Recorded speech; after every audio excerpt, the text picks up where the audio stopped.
Hello friends, welcome to మా హనీయో.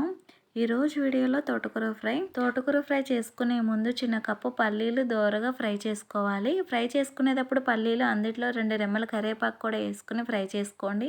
ఇలా fry చేసుకున్న పల్లీలు మిక్సీ జార్లో వేసుకోండి. అందులో ఒక 5 ఎండుమిరపకాయలు, ఒక 5-6 వెల్లుల్లి రెమ్మలు వేసుకొని ఇలా మెత్తగా మిక్సీ పట్టించుకోవాలి.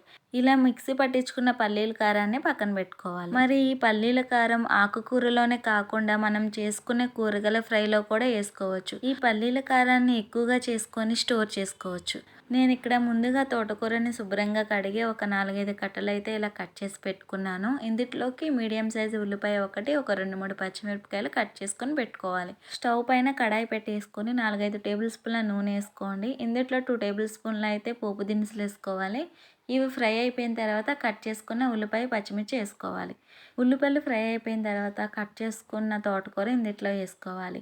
నేను తోటకూరతో పాటు ఇందులో ఒక 2-3 కట్టలు అయితే పాలకూర వేసుకున్నానండి. నేనైతే ఎక్కువగా తోటకూర, పాలకూర ఇలా ఫ్రై చేస్తాను. కూర కూడా చాలా బాగుంటుంది. తోటకూర వేసిన తర్వాత ఒకసారి కలుపుకొని మంట సిమ్లో పెట్టేసుకొని మూత పెట్టేసుకొని మగ్గనివ్వాలి.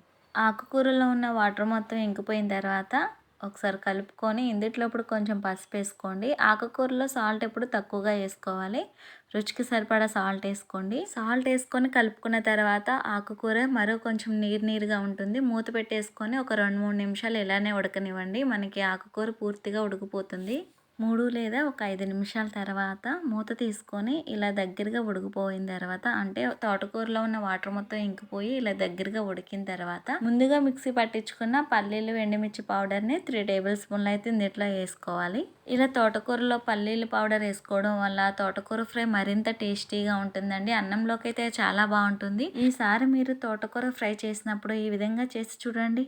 తోటకూర ఫ్రై తినని వారు కూడా ఇష్టంగా తింటారు. ఇలా మనం పల్లీల పౌడర్ వేసుకున్న తర్వాత అంతా కలిసేలాగా కలుపుకొని మూత పెట్టేసుకొని సిమ్లోనే ఒక 2 నిమిషాలు మగ్గనిచ్చి తర్వాత స్టవ్ ఆఫ్ చేసుకోండి. అంతే, ఎంతో సింపుల్గా తోటకూర ఫ్రై రెడీ అయిపోయింది. మీకు ఈ వీడియో నచ్చితే కనుక లైక్ చేయండి, షేర్ చేయండి. నా ఛానల్ ఫస్ట్ టైం చూస్తే కనుక సబ్స్క్రైబ్ చేసుకొని పక్కనే ఉన్న బెల్ క్లిక్ చేసుకొని ఆల్లో పెట్టేసుకోండి. Okay friends, thank you for watching.